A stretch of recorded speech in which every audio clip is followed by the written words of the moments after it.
let's not talk about that. Let's talk about instead big fancy schmancy awards type movie that's going to open this week from Ridley Scott with Matt Damon, Adam Driver, Jodie Comer, Ben Affleck. The Last Duel, specifically the last legally sanctioned duel to the death in France in 1386 between Matt Damon and Adam Driver, or the characters they portray. This is a fancy schmancy film. Yeah. It's dirty and gritty and kind of period accurate, but it's a fancy schmancy movie. What did you know going in to this one? How did you? Where were you at? Very little. I just essentially even less than how you just introed the film. Wow. Oh, so that's pretty minimal. Yeah, I look, I try to, when it's Ridley Scott, so I know that I'm going to want to see it. Right. So there's no real question there. So, I knew the cast, Sure. or most of it. Well, pretty much the cast you mentioned. I did not realize that Mr. Affleck was also in the film. Yes. And I didn't realize that Affleck and Damon wrote the story, screenplay anyway. Yeah. So there were, I didn't know a lot other than, Ridley Scott for me is more hit than miss. That's not to say he's never made anything that wasn't disastrous. It's happened, but no, nobody's perfect. Generally speaking, I like a Ridley Scott film. So that's about all that I cared to know going in. Okay, and how did you feel watching it? I want to ask what you thought when you came out, because that's where we get to. How did you like? How was your viewing experience? Initially, I was lost. In that it felt like, okay, you're showing me a bunch of quick scenes that feel like I should be understanding the chronology a little better than I am, or whatnot. But Right. I mean, there is a reason for that, and I suppose we'll probably talk about that going forward. But no, initially the first half hour I was like, what's going on? We're flipping through essentially years worth of a friendship in a matter of 40 scenes, or so, yeah. and the nuance of it, it's like I honestly was like, I hope this comes together, because right now I'm not entirely sure that I even know what's going on. And eventually, and that's eventually, yes, it does come together. Yes, it eventually does make sense. In that, and I knew obviously they introduced this is in chapters, right? And each chapter is told from a different point of view. That doesn't mean that every chapter I think there are 3. Yes. That every chapter does the exact same bits, scenes. Yeah. Right. They do many of the same scenes, but it's almost like they highlight, they go on what was important for those individuals, right, and what shaped their opinion of a particular circumstance. And so sometimes that lines up, and sometimes that doesn't line up with what was important to other characters. Right. Anyway, it's so yes, when you say it's a fancy schmancy film, you're not entirely wrong, particularly in the sense that, I mean, it's not a traditional film, really. No, it's not a linear narrative. So it's anyone who wants, it's and everyone, it has the Rashomon element where we get to see circumstances from a different point of views, but this is even different in that it's not one event. It's almost not necessarily a lifetime, but it's much more than just one moment being replayed. So they kind of it's on a much larger scale here. Right. It's a period of about seven. No, I think the earliest scene is 1370, and then we end up in 1386. Yeah. So, but it's it's you get the bulk of the adult life, right, of these characters. Yes, you see this relationship between three individuals from all three points of view, and the crossover elements are you see from all three, and then of course you get the outside for the individual elements that play into those for all three of our characters. Yeah, it's for being based on a true story. It's I guess it's going to be, the circumstances are fairly accurate. It's, all the detail and nuance is probably where all the creative license was taken for this, because this was written by Damon and Affleck and Nicole Holofcener from a book on the historical event. So we've got, based on the book of a story of a historical event. So it can get ugly when you start doing that. But so it is, this film is all about the nuance of the interaction. And of course it's based in the society and the societal norms of the period, which of course today seem woefully out of date, and offensive. And in many of those cases, rightly so. Well, but it also, in some ways, it feels like the 1980s. So a little bit, yeah, a little bit. But that's not that is also not entirely inaccurate. But let's go back to, it's a fancy schmancy film. Let's talk about that for a minute, and then we'll get maybe into some more detail stuff. I think technically this film is really, really well done. I think it's shot great. I think the costumes are great. I think the settings are great. I love the fact that when if you tell me Knights in France, most people are going to think big, beautiful things, and it's all of these dark, small, cramped castle type rooms. Sure. Except like one or two things, and it's like, oh yeah, no, that's more realistic. So it's from that standpoint, it's more accurate than most stories of this quote unquote period, even though that period is like several hundred years. Well, there's, and that there's a political aspect of that era that's in there, and there's a lot of interesting, a lot of it is kind of, one man's desire to be something and not willing to compromise, ultimately kind of proves to be his undoing. But it's not a pretty film, but it's a pretty film. It's not a pretty film, but it's a pretty film. Yes, and the emphasis is important there. But like I said, because I think it's shot wonderfully. I think it's composed. No, it is, but it's not pretty.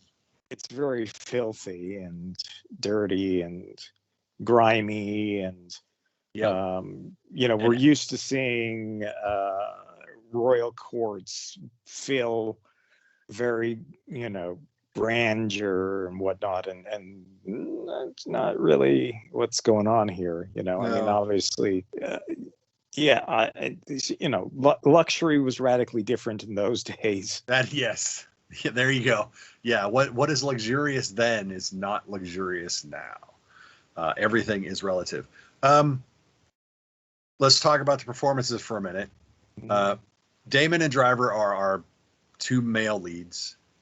Damon is Sir Jean de Carrouges, and Adam Driver is Squire Jacques Legree. they are not knight and squire in a traditional sense. They were both squires, and Matt Damon's Sir Jean de Carrouges got knighted later. Squire is at the time is just a societal position. So they're not, master servant, but positionally in the social hierarchy, Matt Damon is above Adam Driver. To make that clear, this isn't your traditional medieval relationship. Jodie Comer is Marguerite de Carrouges, who marries Matt Damon's character, but whom Adam Driver takes a fancy to, because he's the 14th century playboy. Yes. Of a squire, who hitches his wagon, either intentionally or circumstantially, to Ben Affleck's character, the cousin of the King of France. Yeah. And he profits from that relationship, proving that nepotism is old.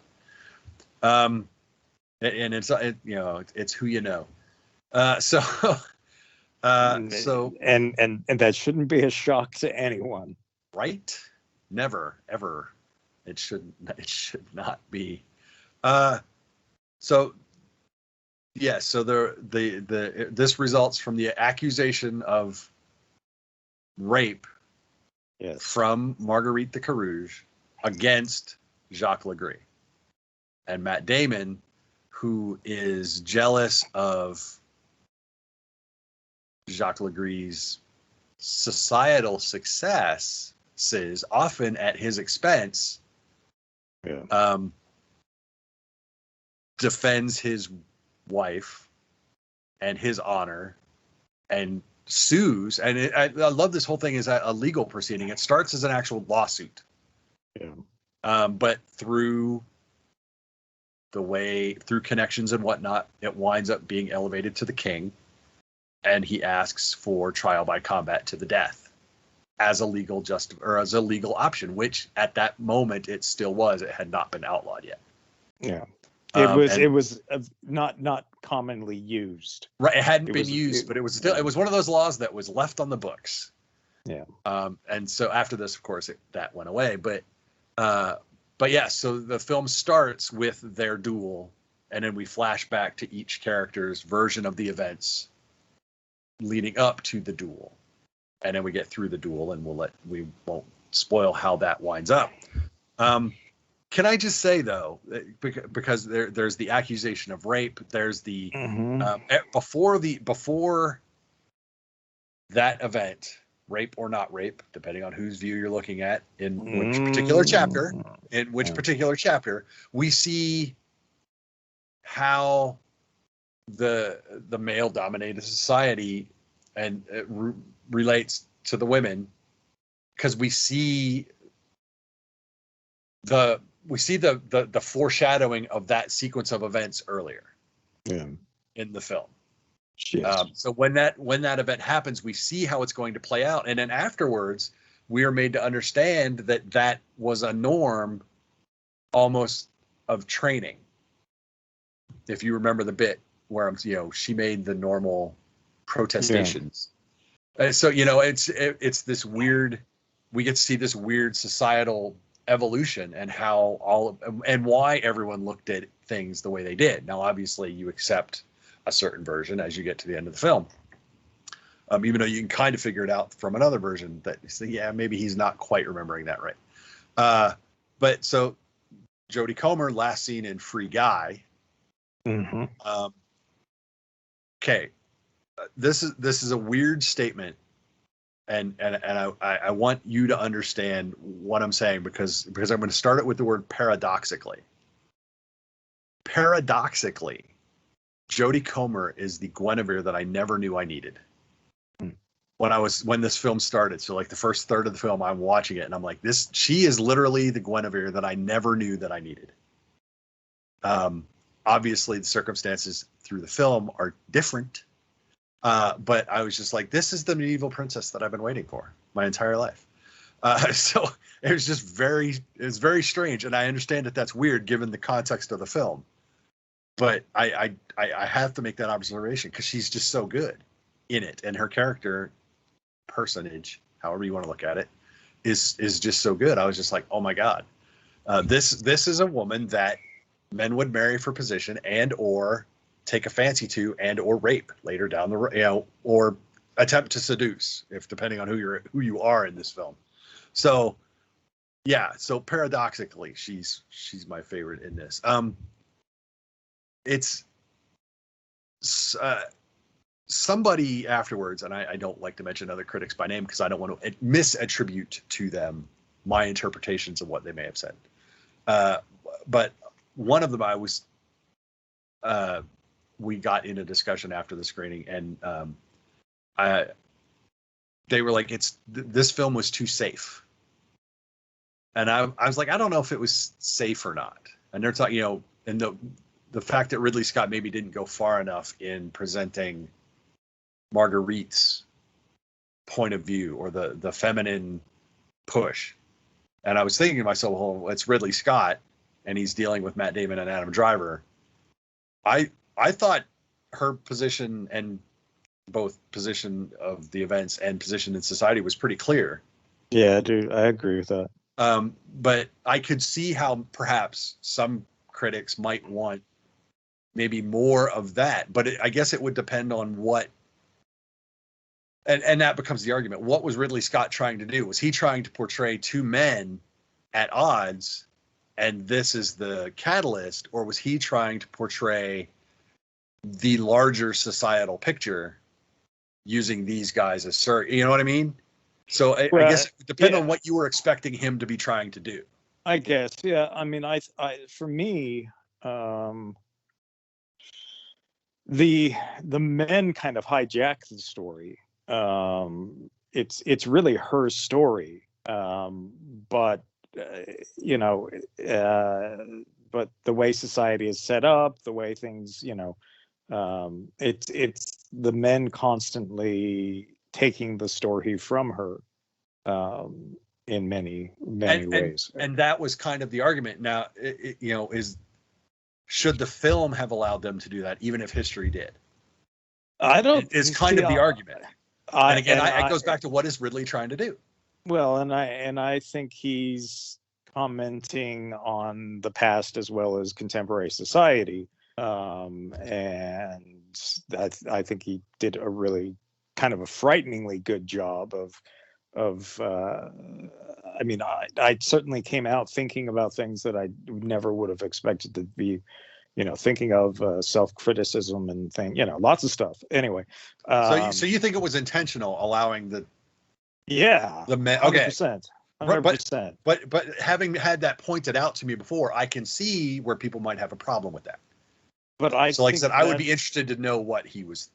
I would say that you're supposed to have a problem with that.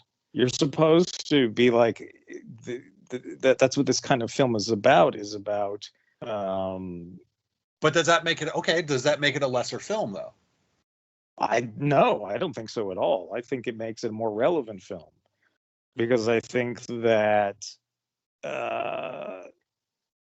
you look at the motivation behind why some of the things happen, right? And again, it goes back to and obviously there's different versions, and so there is room for interpretation. But it is it's not a mistake to say that this is a movie that is about rape, and yet somehow it is not about rape. It's about a power struggle between two men as well, right? And it almost the rape gets.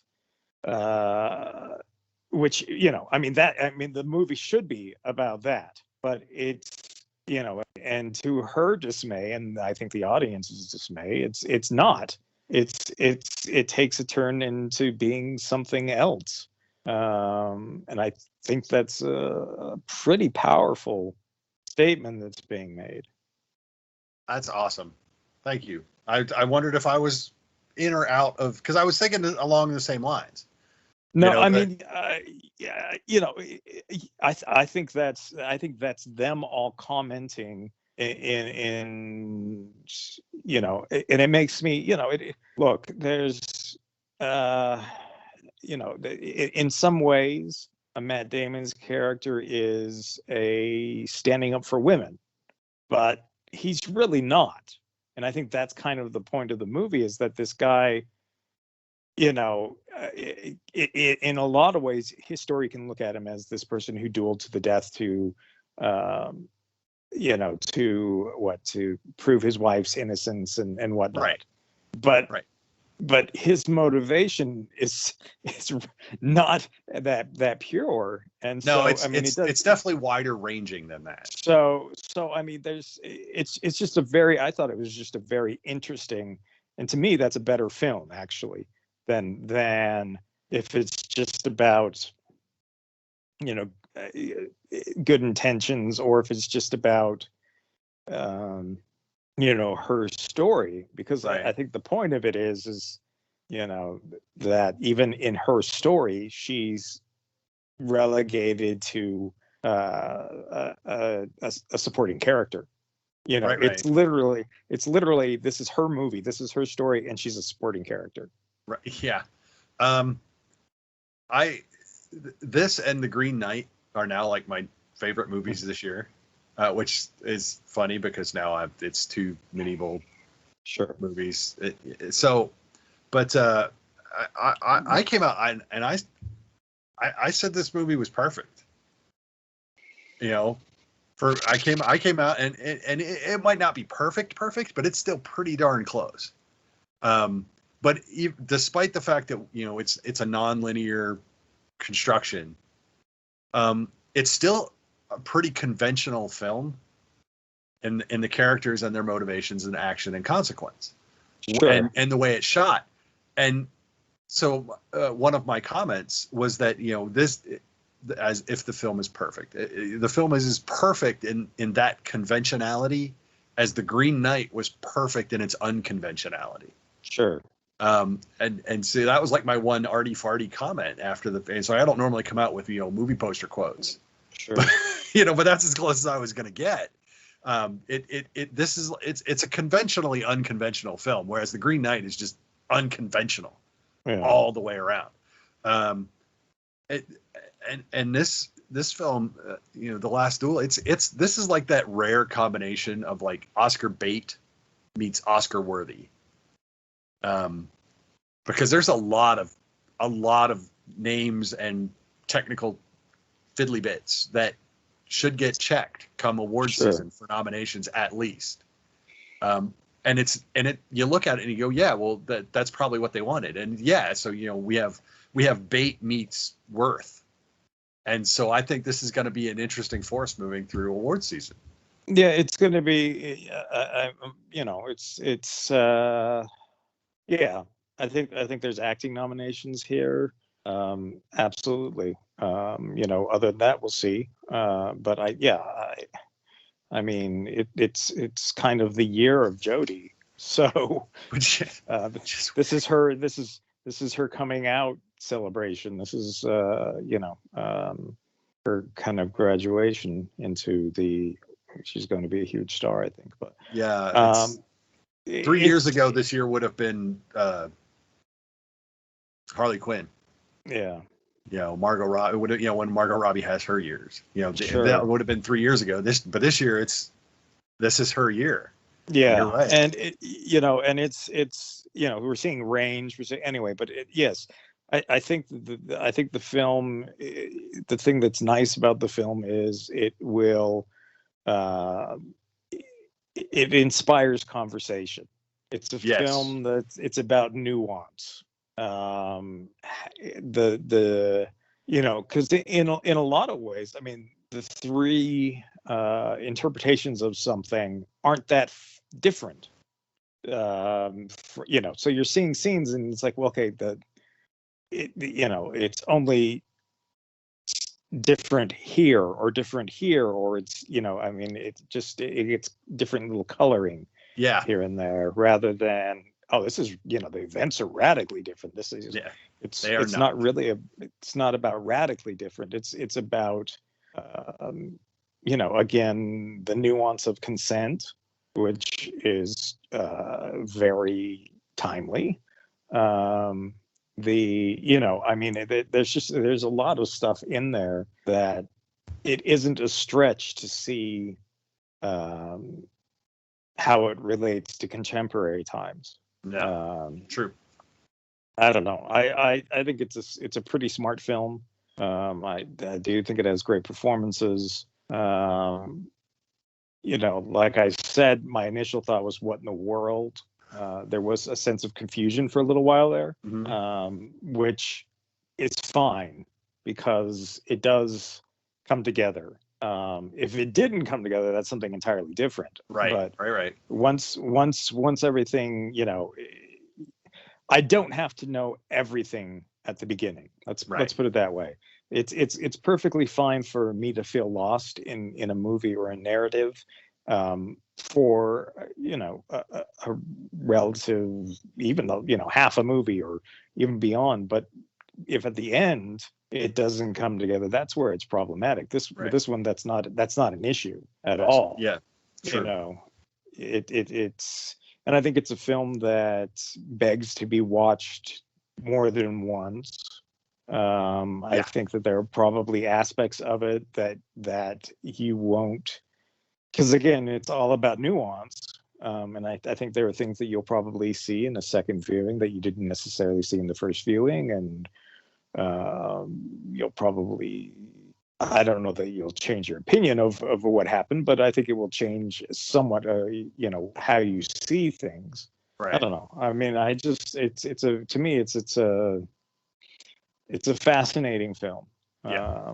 And it really is. And it doesn't hide anything at any point. It's not, it's very forthright and very honest throughout. Yeah. I mean, there's no, it doesn't play games really with you, even though, the telling of the same events, or most of the same events in 3 times over, may feel like a game, but it's not really. I don't know. It's different than a game. You don't feel like you're being messed with. So so it's safe to say we both would recommend this. I would, but there's a lot of combat, not just the duel, but there's a lot of combat. So if you don't like violence and some death and whatnot, then you might have issues. I think the rape is probably the. Well, I mean, I was getting there. Aside from the rape, So I mean, because you have to understand that happens in here. And it's not a gratuitous scene necessarily. It's not like watching Irreversible, or there's a lot of films that feature rape scenes that are gratuitous to make a point. Rape is not a pretty thing, regardless, and but this, I don't think that, I mean, this isn't as explicit. That doesn't make it any less traumatic for the characters involved, but it's probably not nearly as explicit as some directors might make it, and I don't think that's necessarily a bad thing. Right. 100%. It's still hard as hell to watch. So I mean, it really is. So just know going in that you have been warned, people. So we're both going to recommend it. Now, I'm going to leave you with one thought before we wrap up. There's a Hollywood version of this story where she's the villain. And as a writer, I'm sure, having said that, it wouldn't take you like 10 seconds to figure out how. To where she's the villain. Sure. And I almost, at the end, I was like, is Ridley Scott going to turn her into the villain? Was she the villain? Not according to the film, which is great. No. But there's literally a version of this movie you can make where everything is the same, and at the end you find out she's the villain. Well, Shakespeare. Villain in air quotes, but the villain. So, but yeah, thankfully we didn't get that, because that would have been a terrible Hollywood adaptation. But again, we watch so many movies now. It's like I'm almost waiting to see what they're going to do to Hollywoodize something. And I'm glad they didn't, because I'm fairly certain that wasn't. That's not what they were. I mean, that is not what they were going for at all. No, but somebody could have. Sure, but so That's not necessary. That's a I know. weak I know, movie. and right, and that was my other thought. Is, man, that would have just I would have said cheap, not weak, but it would have been cheap to do it that way. But no, it's really well done. It's really well put together. Yeah. So and I think that movie maybe gets made 20 years ago, but I don't think. Well, and it may still get made in contemporary times, but it just.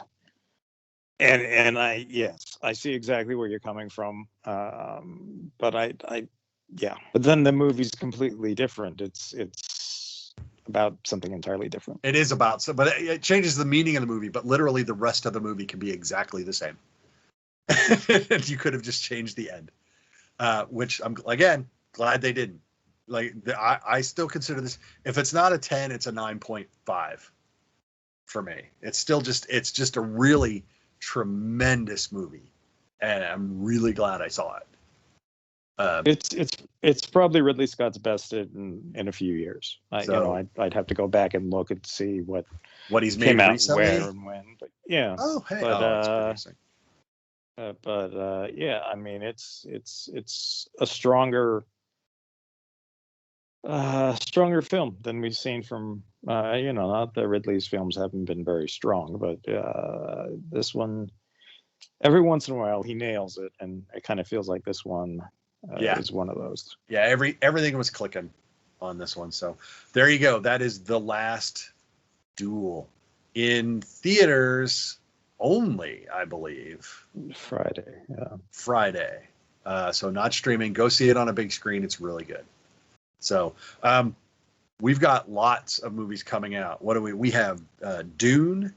We have The French Dispatch, if you're a Wes Anderson fan. We have a lot of movies coming out in the next 2 weeks. Actually, Halloween Kills is coming. We'll be talking about that. There's lots of films coming, so be watching for those. Till we get back to you on that, don't forget to like us, follow us on social media at VS Movie Podcast. You know the drill. Till next time, I'm Mark. That is Ryan. Bye, Ryan. See you guys. And we will talk to everyone later.